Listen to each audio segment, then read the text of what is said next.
Hey guys, my name is Alex Wong, and this is my BBE 2201 Do Something and Report It project.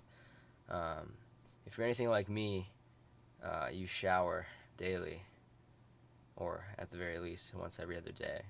Um, and when you think about it, it's probably something that can actually make a lot of impact as far as the environment, as far as energy goes.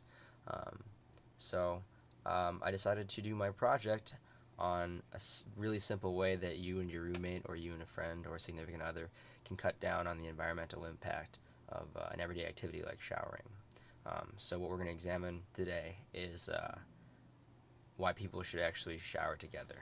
To understand how showering together constitutes responsible energy usage and conservation, we'll have to examine a couple different types of showers. The first kind that we see Paris Hilton demonstrating oh so well for us here is the perfect shower, the ideal shower. This is the shower that everyone wants to be taking. It's about 8 minutes long. We're using a modern shower head that's water efficient, that displaces about 2.5 gallons of water a minute. I factored in current energy and water costs for the city of Minneapolis, Minnesota, and we're using a decent temperature of about 115 degrees Fahrenheit for our shower. When all is said and done, the shower costs about 3.159 kilowatt hours, which is roughly the equivalent of about 4.8 pounds of carbon dioxide emissions. Financially speaking, when you factor in the water and the energy, you're going to pay about 40 cents for this shower. Moving on the other end of the spectrum, this shower is an energy nightmare, and I'm just as guilty of taking these as anyone else. We're going to take about half an hour for this shower. We're going to be using a less efficient, older, pre-1992 regulation shower head that displaces about 5.5 gallons of water a minute. The water and energy costs are going to stay the same. However, we're going to raise the temperature of the shower about 5 degrees, from 115 degrees Fahrenheit to 120 degrees Fahrenheit. When everything's said and done, this shower will cost 28.238 kilowatt hours, which is roughly the equivalent of 43 pounds of carbon dioxide emissions, and this shower will cost us about $3.45. So certainly a ridiculous, excessive shower, very irresponsible. It's kind of a gluttonous thing to do. So now that you guys have kind of seen the good and the bad as far as showering practices go, we're going to kind of take an average of the two and kind of give you what an average kind of shower should consist of. The average shower is probably going to be around 10 minutes long for us. We're going to average the less efficient and the more efficient shower heads to produce a statistic of 4 gallons a minute for water displacement. Energy costs and water costs are going to remain constant, and we're going to use a temperature of 117.5 degrees Fahrenheit, so still a nice hot shower. And that is going to cost 6.582 kilowatt hours. So not as energy efficient as the first one, and certainly not as wasteful as the second one. This shower costs you somewhere in the neighborhood of 81 cents. So we're going to use that as a baseline for kind of this presentation. That's the average shower, that's the average energy cost, that's what you're doing every time you take a shower, and that's how much energy you're consuming. So for the do something portion of this project, I'm actually going to take a shower with my roommate, and that's what we're doing right now, as you can see. And that does a couple different things. First of all, it takes that average shower that we would normally take separately and combines them into one. So we're getting rid of a whole other shower that wouldn't need to be taken because we're doing it together.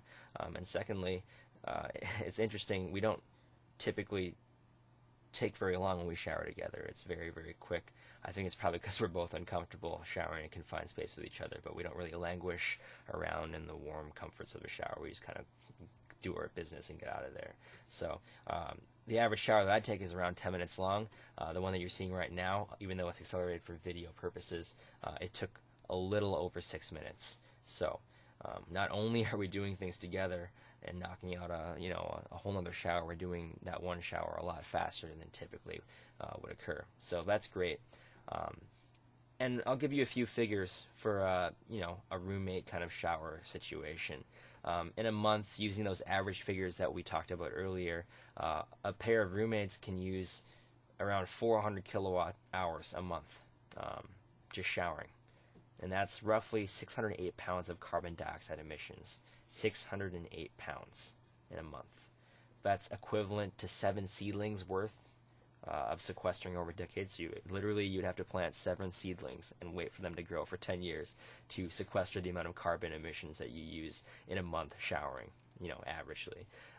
And that's, or you could, I think it's about equal to a gallon of gasoline consumption daily. So taking 2 average showers in a day is equivalent to just burning a gallon of gas every day. So that's a ridiculous kind of statistic. It's kind of puts things into perspective. Something as simple as showering you don't really take into consideration, but definitely has an impact when it comes to energy. In conclusion, here we have statistics that illustrate just how much showering together can benefit you personally, as well as energy conservation in general.